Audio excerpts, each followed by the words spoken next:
This episode is a little spooky. I have an interesting story to share with you. I don't think I've shared it so far on the podcast yet, but we're going to be talking about 3 manifestation tools that are so powerful. Often, they're not talked about, especially in law of attraction. They're not necessarily talked about. When people think about manifestation that are new to manifestation, they usually think about affirmations and focusing on the positive. But I'm going to give you 3 powerful tools that really go in deep to dislodge anything that may be holding you back so you can make manifestation happen quicker. Welcome to the Aligned Businesswoman podcast, where your inner goddess activates your strategic CEO. This is the podcast for coaches, consultants, and service providers looking for a simple way to grow their business. Each week, I share simple, actionable steps you can use to build a profitable business that is aligned to your energy without having to cold DM strangers or follow outdated selling strategies. I'm here to help you tap into your natural talents and step into your power to show up confidently on social media and grow your business. Welcome to another episode of the Aligned Businesswoman podcast. I'm your host, Vanessa Ann Miller, and I have a spooky one for you. And how appropriate, because we are in the month of October. Halloween is just around the corner, and we're going to be talking about how the mind works and 3 powerful manifestation tools that you can start using so that you can manifest a lot quicker. Before we get started, I want to make sure that you know the 30-day dollar trial for the quanTIME Leap experience, my group program, is going away soon. So if you've been thinking about joining the quanTIME Leap group program so you can be your powerful CEO that channels your inner goddess, then this is the time to join, because once the dollar trial goes away, it is gone. If you haven't heard about the quanTIME Leap group program, it is a very hands-on group program where we look at both the logic and the emotion of growing your business. I found that a lot of times people are making business decisions strictly out of emotion. They see something is not working. They make it mean about them. I did a launch and no one signed up, so that must mean no one likes me or no one's seeing me and all that stuff. And they pull it out instead of really looking at the logical part. Inside the quanTIME Leap, we have a CEO power planning where we look at the business and plan for your next 30 days using both logic and emotion. And then we have a hot seat. So we make sure that the plan that you're putting forth for your content and your business strategy is aligned to, one, your energy, your lifestyle, but also that it's going to attract your dream clients. Plus, we have co-working sessions every week and Monday morning taps. So we really marry the woo with the practical so that you are achieving your outcomes a lot quicker. The $30-day trial is going on now, so make sure that you check out the show notes if that's something that you would like to join. Let's get started on today's episode when we're going to be talking about these 3 powerful manifestation tools. Usually when people are getting into the law of attraction, people think that manifestation is about focusing on the positive and that you have to be strictly in a good mindset in order for you to draw in what you want. And that you recite these affirmations that sometimes your mind and body don't believe. Like, I am wealthy, I am, the I ams, and I'm a money magnet, and all these manifestation affirmations that sometimes you're like, I don't know why I'm saying them. They don't feel right. And your unconscious mind is probably not absorbing them because they're like, this doesn't make sense because I don't, this is not really happening. And this is not in your neurology. In the past, we don't have any kind of coding here that says you are these things. While affirmations can work, it tends to be like digging a grave or digging something, right? I don't want to say grave because, but digging a hole in the ground with a toothpick versus using a shovel or even an excavator. My son would love that. He loves excavators. I want to cover 3 powerful manifestation tools that go unlooked, or sometimes they're not even known unless you're in the NLP space or you have a coach that does some of these NLP practices. One of the things that actually I feel like this is a little bit more known than the other 2 that we're going to be discussing, but one of them is emotional freedom technique, that is tapping. One of the people that I can think of, or a couple of the people that I can think of with a big following that use tapping in their coaching is Gayla Darling and Brad Yates. If you're new to EFT, think about you having a TV. And when you open up the back of the TV, there's all these wires that connect. So whether they're connecting the signal so that you're getting the broadcast of whatever you're watching, or they're connecting the power, there's all these different wires everywhere. And imagine that you just jam a screwdriver in there and it disrupts everything and it fizzles and then it's kaput, right? With EFT, it's like your negative emotion is in your system. You're, hardwired in your system. It is disrupting the energy flow in your body. What EFT does is that it almost gets to the root cause of that energy flow, that negative emotion. And in a sense, it matches the frequency so that it could understand that frequency and then transmute it or fix it. Tapping is where you go through different meridian points in your body. You usually start right here on the karate chop point, and then you move to different areas so that you are tapping on these meridian points to break up the energy, to really move the energy through your body. In the sense of the TV, it's like you're starting to look at the wires and see what's going on. You're starting to fix the wires, right? Now, with EFT, as you're going through the tapping, there's a couple of different ways that people do this, and this is how I do it. With EFT, I bring through the negative. So kind of like what I mentioned, that you match the frequency of like that negative emotion, or like you're like trying to figure out what the wires, okay, like what's broken here, what needs to be replaced and all that, right? So you bring up the negative emotion. So you bring it to your awareness to really deal with it and then extract it. How we do it is, if the negative emotion is maybe fear, you have fear around going live on Facebook, or you have fear around pitching your offers, getting into the DMs. Well, we go through and we say, oh, this fear is holding me back.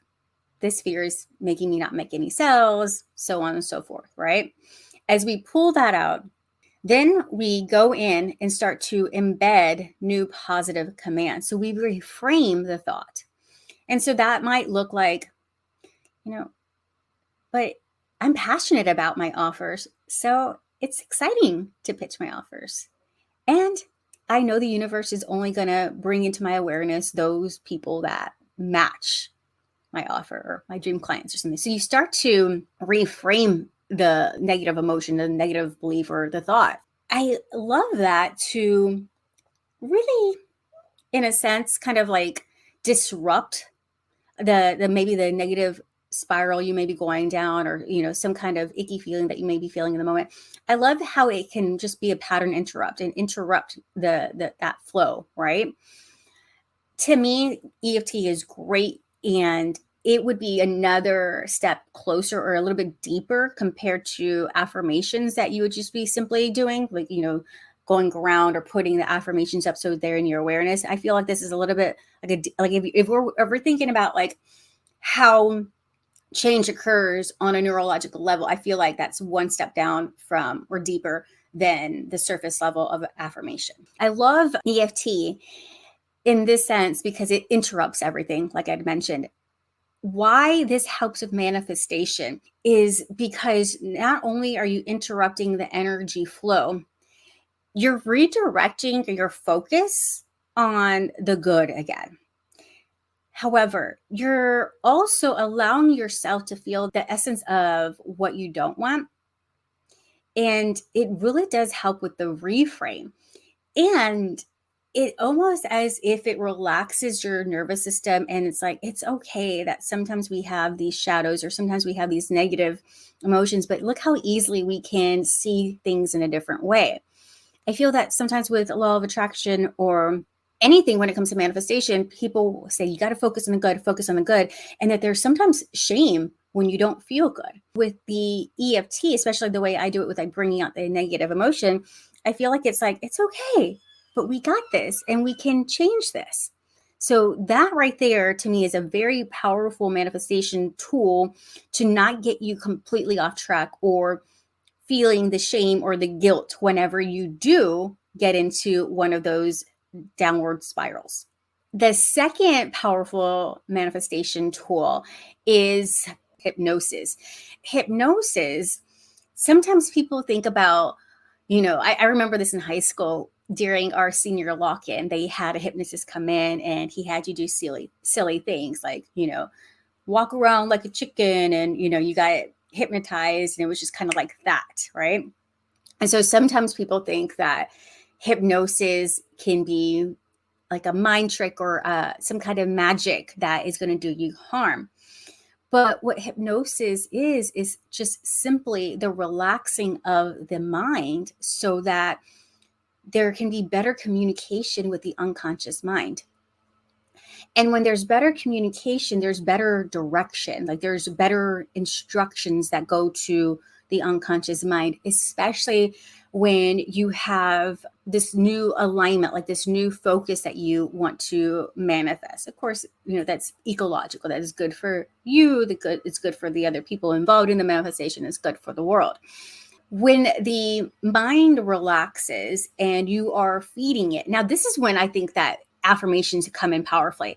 When the critical faculty relaxes and then you're feeding it new positive commands, you are then rewiring your belief system, your thoughts, which are going to dictate your behaviors and your actions.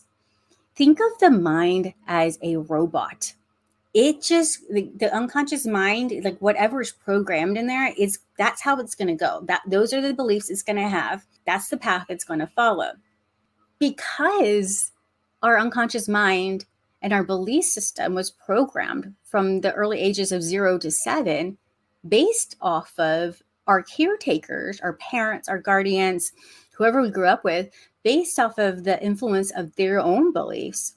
It's like hand-me-down beliefs. And if you think about it, if our parents got hand-me-down beliefs from their parents, which got beliefs from their own parents, so the grandparents, think about all the outdated beliefs based on situations where technology was different, society was different, the world was different, just so many things were different. So think about how maybe even during the Great Depression, it was like food was scarce. So things are going to be scarce. Resources are going to be scarce. Where now we have an abundance of resources. And sometimes they go to waste. Sometimes there are different parts of the world that could use these resources. Instead, we still have that mentality of like the resources are scarce. And so we almost, as in a way, like we waste it because we are affirming that resources are scarce instead of redirecting those resources. When you can use hypnosis to reprogram those thoughts into more empowering thoughts and instructions on how to achieve that manifestation that you desire, then it becomes so much quicker because it's changing in your actual neurology. You're like changing the circuit of your system, right? Your belief system. The third powerful manifestation tool that I really, really love, you may have heard me talk about this before. I call it subconscious time travel, but in NLP, it's called time techniques. That stands for time integration for maximum empowerment. Time techniques uses the power of your subconscious to go back to the root cause of some kind of negative emotion, limiting belief, limiting decision, and reframes it. Now let's talk about why this works. With time techniques, you are in a sense kind of like getting into a hypnotic state like you would with hypnosis, where your critical faculty is relaxing. And so you become suggestible. With being suggestible, with having your unconscious mind more open to receiving messages, you then reframe a situation in the past that may have limited you or that may be limiting you now. And so remember when I said that we have these hand-me-down beliefs from our parents, our grandparents, great-grandparents. And when we developed our belief system as a young child, we didn't or we couldn't have the perspective of an adult because we just weren't there yet. We couldn't have the experience and the knowledge that an adult would in certain situations. And so we perceive things with our young child mind. Now they're embedded into our belief system, our neurology, and we're making decisions based off of that. With the time techniques, you're able to go back as an adult and see things in a different way and reframe those things. So something that was once disempowering now becomes so empowering. And I like the way that I do it where you can, and I do this with my coach as well. Like she's taught me this, where you can leave these little nuggets. You can leave these like blessings or resources for that time so that in the future that they're able to access those things. It's almost as if you're reprogramming your beliefs and your thoughts. This spooky story that I wanted to tell you is that I don't remember what it was. And that's how it should be. Like it should be like you don't remember the negative emotion or the limiting belief that you released. But I do remember this particular thing. I was releasing this negative emotion or limiting belief. I remember it took me back to a time where I was actually looking at things through the eyes of my mother. Let me preface this by saying, with time techniques, you ask your unconscious mind, if you were to know the root cause of this negative emotion or limiting belief, where when disconnected, it would make this limiting belief completely disappear. Was it before, after, or during your birth? And so when I did that, it was before.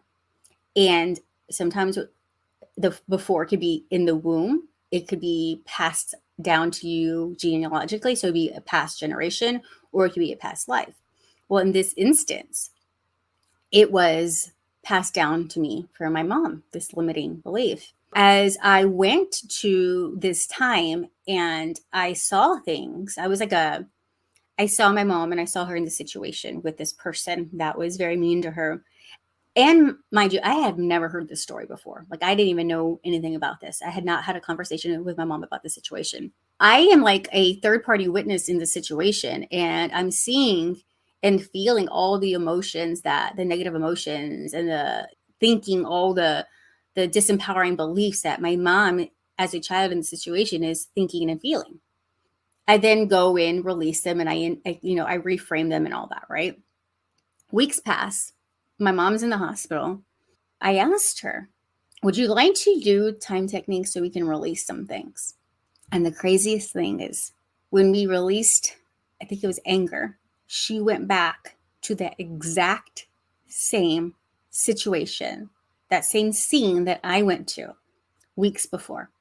And we hadn't even had that conversation. It was just so mind-blowing. I was like, wow.